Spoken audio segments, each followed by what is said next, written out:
नमस्कार दोस्तों, आप सभी का स्वागत है आपके अपने ही चैनल बेस्ट एजुकेशन पर। दोस्तों आज की वीडियो में डिस्कस करेंगे हम चाइल्ड डेवलपमेंट बाल मनोविज्ञान का मॉक टेस्ट नंबर 16। ठीक है दोस्तों, आज की जो क्लास है ये दोस्तों हमारी 16वीं क्लास है। इससे पहले दोस्तों हमने 15 क्लासेस कंप्लीट कर ली हैं चाइल्ड डेवलपमेंट बाल मनोविज्ञान से, CDP से। अगर आपने वो नहीं देखे हैं तो आप लोग चैनल की प्ले लिस्ट में जाइए, वहाँ पर आपको सारी की सारी क्लासेस मिल जाएंगी। या फिर दोस्तों इस वीडियो के नीचे जो डिस्क्रिप्शन बॉक्स होता है वहाँ पर मैं सभी वीडियोज़ का लिंक दे दूंगा, तो आप लोग वहाँ से भी देख सकते हैं, वहाँ से भी तैयार कर सकते हैं। ठीक है, बहुत ही इंपॉर्टेंट और सेलेक्टेड क्वेश्चंस के साथ हैं। प्रत्येक क्वेश्चन को अच्छे से डिफाइन किया गया है, प्रत्येक कॉन्सेप्ट को अच्छे से क्लियर किया गया है, सभी चैप्टर को कवर किया गया है। तो आप लोग अच्छे से देखें और अपनी तैयारी को बेहतर से बेहतर जरूर बनाएं। आज का वीडियो भी हमारा बहुत ही इंपॉर्टेंट रहने वाला है। टॉप 30 क्वेश्चंस को डिस्कस करेंगे। सारे क्वेश्चंस बहुत ही इंपॉर्टेंट होंगे आपकी परीक्षा की दृष्टि से। यूपी टेट 2026 के लिए रामबाण होंगे। यूपी टेट, अगर आप लोग यूपी टेट 2026 की तैयारी करें तो ये वीडियो आप लोगों के लिए बहुत ही हेल्पफुल होने वाली है। तो ये वीडियो आप लोगों के लिए खास होने वाली है।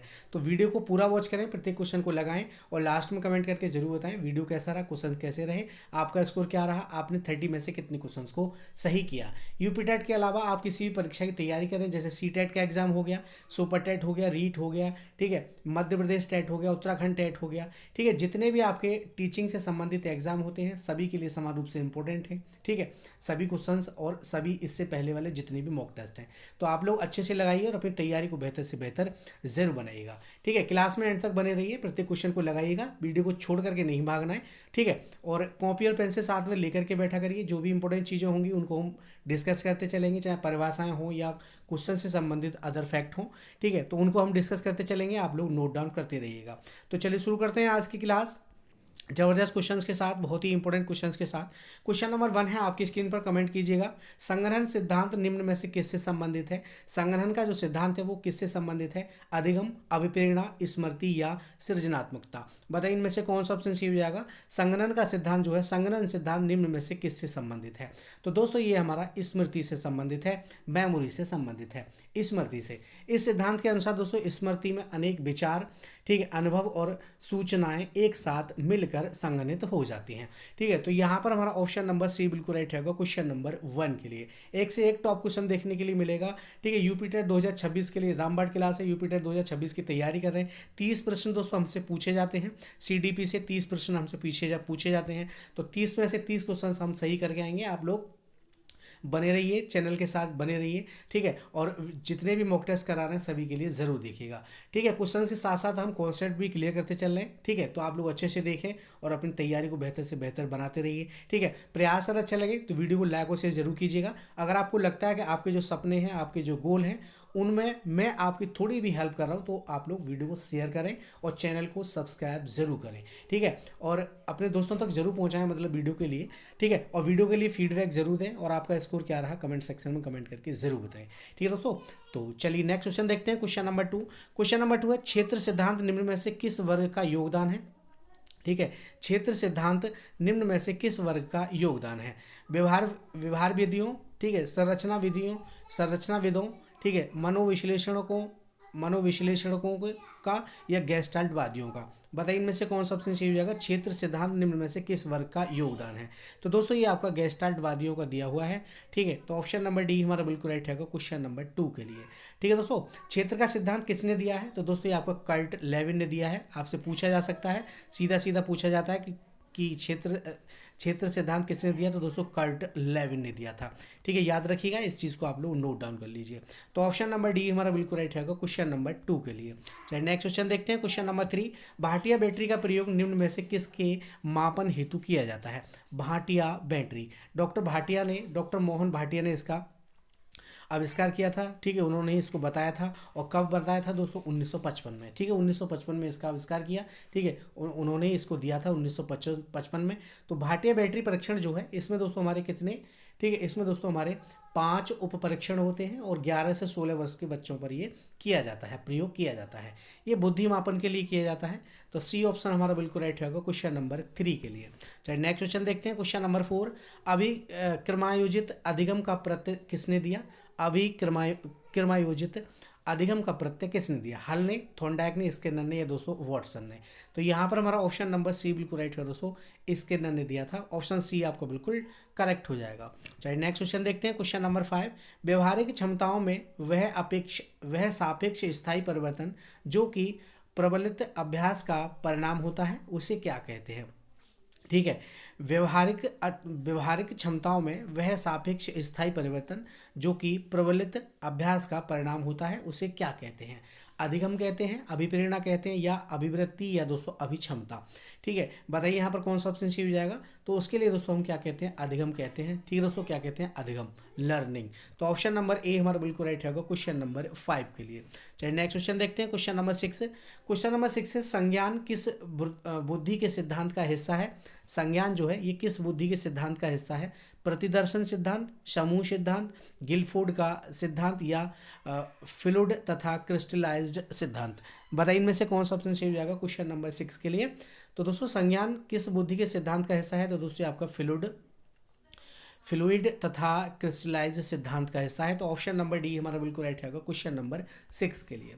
चलिए नेक्स्ट क्वेश्चन देखते हैं। क्वेश्चन नंबर 7, क्वेश्चन नंबर 7 है, 8 वर्ष के सुधीर की मानसिक आयु 10 वर्ष है। ठीक है, तो उसकी बुद्धि लब्धि कितनी होगी? ठीक है, बुद्धि लब्धि मतलब IQ लेवल उसका कितना होगा? तो बुद्धि लब्धि निकालने का जो सूत्र होता है, IQ का जो सूत्र होता है वो क्या होता है? तो दोस्तों वो होता है दोस्तों आपका MA/CA। ठीक है, गुणा में होता है आपका 100। MA मतलब मानसिक आयु, CA मतलब क्रोनोलॉजिकल एज। ठीक है, क्रोनोलॉजिकल एज। ठीक है, इसमें मानसिक आयु क्या है? तो सुधीर की मानसिक आयु कितनी है दोस्तों? 10 वर्ष है। और आपकी क्रोनोलॉजिकल एज कितनी है? 8 वर्ष है। तो इस सूत्र में हम इन चीज़ों को लगा देंगे। MA मतलब 10 MA मतलब 10। ठीक है, मानसिक आयु कितनी है? 10 वर्ष है। और वास्तविक आयु कितनी है? ठीक है, वास्तविक आयु कितनी है? 8 वर्ष है। गुणा कर देंगे दोस्तों 100 की। ठीक है, इस प्रकार से ये क्वेश्चन आपको हल करना है। ठीक है, IQ निकालने का सूत्र होता है MA/CA। MA/CA मतलब मानसिक आयु, मानसिक आयु जो होती है वो MA से हम उसको डिनोट करते हैं, और जो आपकी वास्तविक आयु होती है, क्रोनोलॉजिकल एज होती है, उसको हम CA से डिनोट करते हैं और 100 से इसमें भाग करते हैं। ठीक है, तो इसको हम काटेंगे, इसको जब काटेंगे तो 4 से 2 बार कट जाएगा, 4 दूनी 8, और ये 25 चौके 100 कट जाएगा। ठीक है दोस्तों, 4 से। ठीक है, तो अब ये 4 दूनी 8, 2 बचा है यहाँ पर हमसे। ठीक है, अब 2 से हम काटेंगे इसको, तो 2 पंजे कितना हो जाएगा? 10 हो जाएगा। कितना बचा हमारे पास? तो दोस्तों 25 गुणा 5 बचा। ठीक है, 25 गुणा 5, 25 पंजे कितने होते हैं? 125 होते हैं। ठीक है, 125। तो उसकी बुद्धि लब्धि कितनी होगी दोस्तों? 125 होगी। डी ऑप्शन आपका बिल्कुल राइट होगा क्वेश्चन नंबर 7 के लिए। इस प्रकार से ये क्वेश्चन आपको हल करना है, ये क्वेश्चन आपसे पूछा जाएगा। ठीक है, 8 वर्ष के सुधीर की मानसिक आयु 10 वर्ष है, उसकी बुद्धि लब्धि पूछी है। तो बुद्धि लब्धि निकालने का जो सूत्र होता है, IQ जो सूत्र होता है वो MA/CA होता है। MA मतलब मानसिक आयु, और CA मतलब वास्तविक आयु। ठीक है, तो वास्तविक आयु इसमें 8 वर्ष है, और मानसिक आयु कितनी है? 10 वर्ष है। ठीक है, इस चीज़ को आप लोग याद रखिएगा। 100 से गुणा कर देते हैं। ठीक है, तो इसको काटेंगे, 10/8 हो जाएगा। 8 को काटेंगे, 4 दूनी 8, और 25 चौके 100। ठीक है, 4 से इसमें भाग दे देंगे तो 25 बार जाएगा, ये आपका 2 बार जाएगा। 2 से 10 कट जाएगा, 2 पंजे 10, बचा कितना हमारे पास? 5 और 25 बचेगा। तो 25 पंजे कितने होते हैं? 25 पंजे दोस्तों हमारे 125 होते हैं। तो यहाँ पर किस ऑप्शन में है? डी ऑप्शन में दे रखा है। ऑप्शन डी हमारा बिल्कुल राइट होगा क्वेश्चन नंबर 7 के लिए। चलिए नेक्स्ट क्वेश्चन देखते हैं। क्वेश्चन नंबर 8, क्वेश्चन नंबर 8 है, संवेग का कौन सा सिद्धांत इस विचार को मानता है कि संवेगात्मक अनुभव संवेगात्मक व्यवहार पर आधारित है? ठीक है, इंपॉर्टेंट क्वेश्चन है, संवेग से है। ठीक है, मूल प्रवृत्तियों का जो सिद्धांत दिया वो किसने दिया था? मैकडूगल ने दिया था। 14 मूल प्रवृत्तियां बताई उन्होंने। ठीक है, तो यहाँ पर बताना है हमें संवेग का कौन सा सिद्धांत इस विचार को मानता है कि संवेगात्मक अनुभव संवेगात्मक व्यवहार पर आधारित है। ठीक है दोस्तों, तो ये जो सिद्धांत था, ये विचार था, ये दोस्तों किसका था? जेम्स लैंग सिद्धांत। ठीक है दोस्तों, ये किस पर आधारित है? जेम्स लैंग सिद्धांत पर। तो ऑप्शन नंबर ए हमारा बिल्कुल राइट है क्वेश्चन नंबर 8 के लिए। चलिए नेक्स्ट क्वेश्चन देखते हैं। क्वेश्चन नंबर 9, किसी इच्छा या आवश्यकता में रुकावट पड़ने पर उससे उत्पन्न होने वाले संवेगिक तनाव खाली जगह कहलाता है। उससे उत्पन्न होने वाला जो संवेग होता है, जो तनाव होता है, उसको क्या कहते हैं? द्वंद्व कहते हैं, कुंठा कहते हैं, चिंता कहते हैं, ये दोस्तों तनाव कहते हैं। बताइए इनमें से कौन सा ऑप्शन सही हो जाएगा? किसी इच्छा या आवश्यकता में रुकावट, आपकी कोई किसी चीज़ को लेने की मतलब इच्छा है, आवश्यकता है आपके लिए। ठीक है दोस्तों, तो उसमें कोई रुकावट आ रही है। मान लीजिए आप एप्पल का मोबाइल लेना चाहते हैं, आईफोन 17 प्रो लेना चाहते हैं, तो आपके पास पैसे कम है, रुकावट बाधा बन रहे हैं, पैसे बाधा बन रही है ना दोस्तों। तो इच्छा या आवश्यकता में रुकावट, तो आवश्यकता जो आपको क्या है एप्पल के मोबाइल की है, तो उसमें रुकावट बन रही है, तो जो रुकावट से रुकावट जो पड़ रही है उससे उत्पन्न होने वाले संवेगिक तनाव को क्या कहते हैं। तो दोस्तों उसके लिए चिंता कहेंगे भैया। क्या कहेंगे? चिंता। चिंता का विषय है, क्योंकि हम चिंता ही करते हैं जब हमारे पास पैसा नहीं होता है। तो चीज़ें 17 प्रो ले रहे हैं हम, तो 17 प्रो लेने के लिए हमें दोस्तों 1.5 लाख रुपए की ज़रूरत है और हमारे पास है 1 लाख रुपए, है ना दोस्तों। तो चिंता का विषय हुए ना, तो चिंता होगी। तो ऑप्शन नंबर सी हमारा बिल्कुल राइट है क्वेश्चन नंबर 9 के लिए। चलिए नेक्स्ट क्वेश्चन देखते हैं, क्वेश्चन नंबर 10। कोहलबर्ग का सिद्धांत निम्न में से किस विकास से संबंधित है। तो कोहलबर्ग ने जो सिद्धांत दिया वो दोस्तों आपका नैतिक विकास का सिद्धांत दिया था। ठीक है, नैतिक विकास का सिद्धांत दिया। इन्होंने इसमें 3 स्तर बताए और स्टेजेस कितनी बताई? 6 स्टेजेस बताई हैं। ठीक है, तो यहाँ पर हमारा ऑप्शन सी बिल्कुल राइट है क्वेश्चन नंबर 10 के लिए। वीडियो को लाइक और शेयर कर दीजिए और चैनल पर नए हैं तो चैनल को भी सब्सक्राइब कर लीजिए दोस्तों। साथ में बेल आइकन प्रेस कर लीजिए जिससे कि सभी वीडियोज़ का नोटिफिकेशन आपको सबसे पहले मिले। जबरदस्त क्वेश्चंस के साथ जबरदस्त क्लासेस करा रहा हूँ, बहुत ही ज़बरदस्त है। यूपी टेट 2026 के लिए रामबाण है, तो आप लोग जरूर देखिएगा। और आपकी जो क्लास होती है वो 9 बजे क्लास होती है हमारी CDP की, 8:30 बजे दोस्तों हमारी हिंदी की क्लास होती है, तो आप लोग उसको भी देखिएगा। ठीक है, तो बताइए यहाँ पर क्वेश्चन नंबर 11 के लिए जवाब दीजिएगा। ठीक है, बाहरी अभ्यास के आधार पर व्यक्तित्व का वर्णन कहा जाता है। गहन दृष्टिकोण, सतही दृष्टिकोण, मानकीय दृष्टिकोण, या दोस्तों प्रेक्षणात्मक दृष्टिकोण। बताइए इनमें से कौन सा ऑप्शन सही हो जाएगा क्वेश्चन नंबर 11 के लिए। तो यहाँ पर दोस्तों हमारा ऑप्शन नंबर कौन सा सही हो जाएगा? बाहरी अभ्यास के आधार पर व्यक्तित्व का वर्णन कहा जाता है, तो दोस्तों सतही दृष्टिकोण कहा जाता है। ऑप्शन बी हमारा बिल्कुल राइट है क्वेश्चन नंबर 11 के लिए। सतही दृष्टिकोण के अंतर्गत दोस्तों व्यक्ति के केवल बाहरी व्यवहार जैसे दिखावट और ऊपरी गुणों के आधार पर उसके व्यक्तित्व का वर्णन या आकलन किया जाता है। तो यहाँ पर बी ऑप्शन हमारा बिल्कुल राइट है क्वेश्चन नंबर 11 के लिए। चलिए नेक्स्ट क्वेश्चन देखते हैं, क्वेश्चन नंबर 12। व्यक्तिगत भेद पाए जाते हैं, तो व्यक्तिगत जो भेद होते हैं, भेदभाव जो होता है वो बुद्धि स्तर पर भी मिलते हैं, अभिवृत्ति स्तर पर भी मिलते हैं और गतिवाही योग्यता पर भी मिलते हैं। तो ये सभी हो जाएगा, ऑप्शन डी आपका बिल्कुल राइट है क्वेश्चन नंबर 12 के लिए। चलिए नेक्स्ट क्वेश्चन देखते हैं, क्वेश्चन नंबर 13। चिंतन प्रारंभ होने के लिए क्या आवश्यक है। ठीक है, चिंतन थिंकिंग सोचने के लिए क्या आवश्यक है? पूर्वानुमान, भाषा, तर्क, या दोस्तों समस्या। ठीक है, बोलते हैं ना समस्या समाधान की जननी है, समस्या आविष्कार की जननी है, सॉरी, समस्या आविष्कार की जननी है। ठीक है, हमारे पास समस्या होगी तभी तो हम थिंकिंग करेंगे। जब तक हमारे पास कोई समस्या नहीं होगी तो हम सोचेंगे ही नहीं उस बारे में, है ना दोस्तों। तो ये चिंतन जो है प्रारंभ होने के लिए क्या आवश्यक है? दोस्तों समस्या आवश्यक है, समस्या होना चाहिए। ठीक है, चिंपैंजी पर जो प्रयोग किया था कोहलर ने, उसमें यही दर्शाया गया है कि चिंपैंजी के आगे एक समस्या थी, उसको भूख थी और उसको केले उतारने थे। तो ऊपर केले लटके हुए थे छत से, तो बहुत सारे बॉक्स पड़े थे उसमें, है ना। तो उसने बहुत सारे प्रयास किए उनको केलों के लिए उतारने के लिए। आखिर में उसके इस माइंड में थिंकिंग आई, सोच आई कि क्यों ना मैं इस डिब्बों को एक साथ ऊपर लगा लूँ और उस पर चढ़ के उतार लूँ। तो उसने थिंकिंग की और समस्या का समाधान ढूंढ लिया। ठीक है, तो समस्या थी उसके पास तभी तो चिंतन किया उसने। तो चिंतन प्रारंभ होने के लिए क्या आवश्यक है? समस्या आवश्यक है। ऑप्शन डी हमारा बिल्कुल राइट है क्वेश्चन नंबर 13 के लिए। चलिए नेक्स्ट क्वेश्चन देखते हैं, क्वेश्चन नंबर 14। बुद्धिलब्धि संप्रत्यक विकसित किया, तो दोस्तों ये आपका किसने दिया था? ये टर्मन ने दिया था। ऑप्शन डी हमारा ऑप्शन सी बिल्कुल राइट है क्वेश्चन नंबर 14 के लिए। चलिए नेक्स्ट क्वेश्चन देखते हैं, क्वेश्चन नंबर 15। प्रगतिशील परिवार में बच्चों में अपेक्षाकृत कौन सा प्रेरक अधिक प्रबल होता है? प्रगतिशील परिवार में, ठीक है दोस्तों, अच्छे खासे परिवार में। ठीक है, तो उसमें दोस्तों आपकी उपलब्धि जो होता है, उपलब्धि, ठीक है, उपलब्धि प्रेरक अधिक प्रबल होता है। तो ऑप्शन सी हमारा बिल्कुल राइट है क्वेश्चन नंबर 15 के लिए। चलिए नेक्स्ट क्वेश्चन देखते हैं, क्वेश्चन नंबर 16। निम्न में से कौन सा पिछड़ेपन का कारण नहीं है? ठीक है, बच्चे में जो पिछड़ेपन का कारण होता है, वीकनेस का जो कारण होता है वो बताना है कौन सा नहीं है। सामान्य बुद्धि का अभाव, शारीरिक दोष, विशिष्ट पिछड़ापन, या दोस्तों स्वस्थ वातावरण। ठीक है, तो यहाँ पर हमारा ऑप्शन नंबर डी बिल्कुल राइट है दोस्तों, स्वस्थ वातावरण।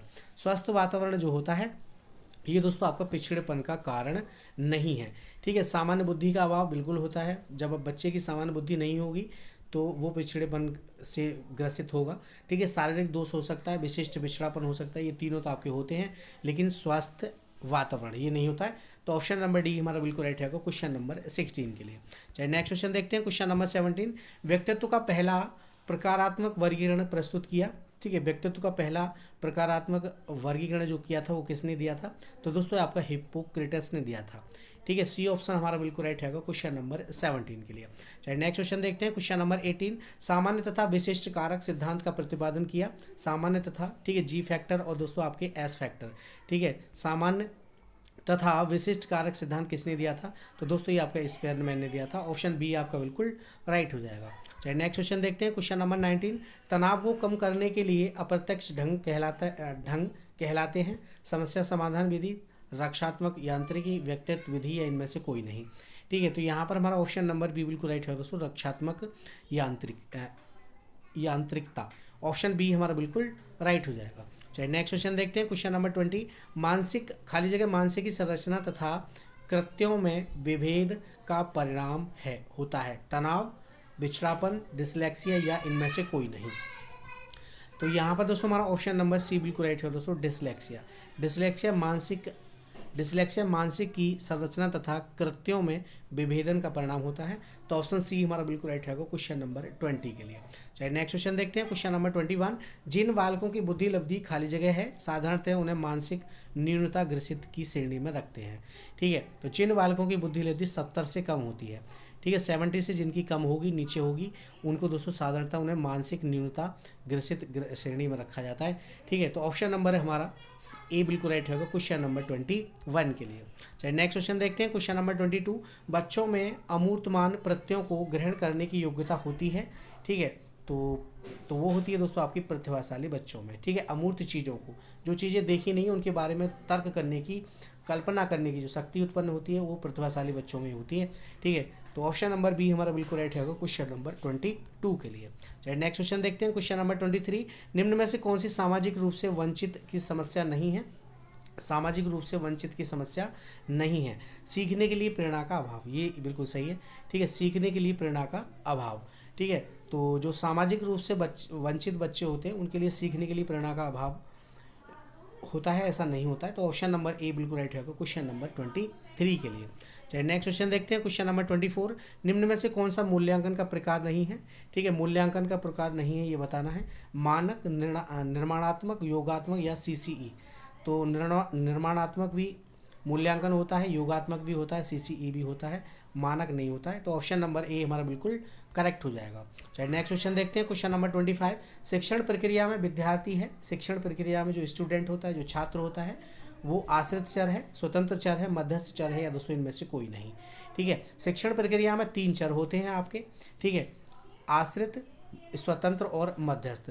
मध्यस्थ जो चर होता है वो दोस्तों आपका क्या होता है? वो आपकी विषय वस्तु होती है, बुक्स हो गई है ना, पढ़ाने की जो सामग्री होती है वो दोस्तों आपकी मध्यस्थ चर होती है। आश्रित चर जो होता है ये बालक होता है, बालक जो होता है ये आश्रित चर है। क्योंकि स्वतंत्र चर कौन होता है? स्वतंत्र चर दोस्तों आपका शिक्षक होता है।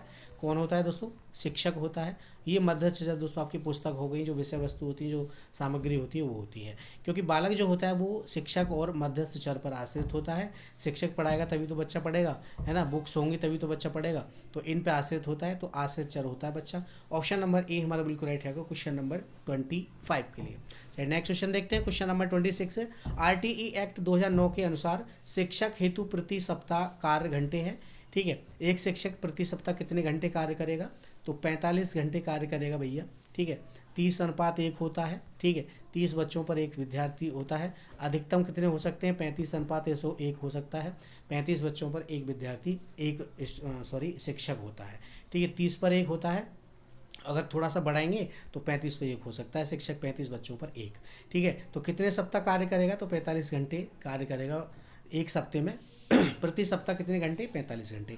तो ऑप्शन सी हमारा बिल्कुल राइट है क्वेश्चन नंबर 26 के लिए। जबरदस्त क्वेश्चन है, पूछा जा सकता है, नोट डाउन करिएगा। क्वेश्चन नंबर 28, क्वेश्चन नंबर 27 है, बहुत ही जबरदस्त क्वेश्चन। एनसीएफ 2005 बल देता है, एनसीएफ नेशनल करिकुलम फ्रेमवर्क।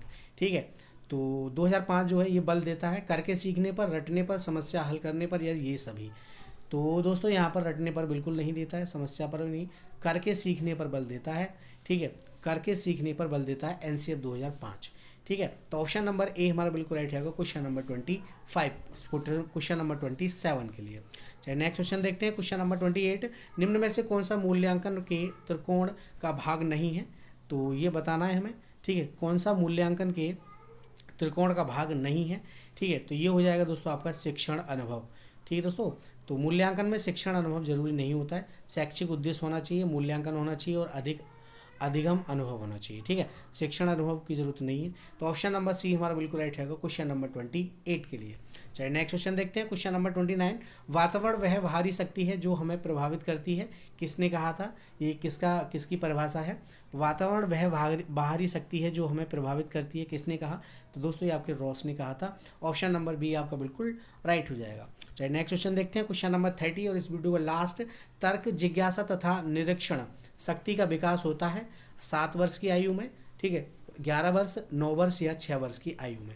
बताइए इनमें से कौन सा ऑप्शन सही हो जाएगा। बच्चा तर्क और जिज्ञासा और निरीक्षण किस उम्र में कर सकता है, ये जो शक्तियां हैं वो किस उम्र में इनका विकास हो जाता है। तो आप लोग सभी जानते हैं जब बच्चा 11 वर्ष का हो जाता है, ठीक है, जो आप किशोर अवस्था में हो जाता है, तो उस समय दोस्तों बच्चे में तर्क करने की शक्ति भी आती है, जिज्ञासा, नई नई चीज़ों को जानने की, खोज करने की भी जिज्ञासा आती है, निरीक्षण कर सकता है ना। तो ये तीन चीज़ों का ये तीनों जो शक्तियाँ हैं इनका विकास दोस्तों 11 वर्ष की आयु में हो जाता है। तो ऑप्शन नंबर बी हमारा बिल्कुल राइट रहेगा क्वेश्चन नंबर 30 के लिए। तो ये था आज का मॉक टेस्ट 30 क्वेश्चंस के साथ, ठीक है। मॉक टेस्ट कैसा रहा, क्वेश्चंस कैसे रहे, आपका स्कोर क्या रहा, कमेंट सेक्शन में कमेंट करके जरूर बताएं। और प्रयास अगर अच्छा लगा तो वीडियो को लाइक और शेयर कर दीजिए। चैनल पर नए हैं तो चैनल को सब्सक्राइब कर लीजिए, साथ में बेल आइकन प्रेस कर लीजिए, जिससे कि सभी वीडियोज़ का नोटिफिकेशन आपको सबसे पहले मिले। बहुत ही ज़बरदस्त क्लास है, सेलेक्टेड क्वेश्चंस के साथ है, तो आप लोग जरूर देखिएगा। और कोई भी डाउट है, कोई भी क्वेश्चन से संबंधित डाउट है, तो आप लोग कमेंट सेक्शन में कमेंट करके जरूर पूछिएगा, ठीक है। मिलते हैं अगली वीडियो में नए क्वेश्चंस, नए मॉक टेस्ट के साथ। तब तक के लिए जय हिंद, जय भारत, धन्यवाद दोस्तों।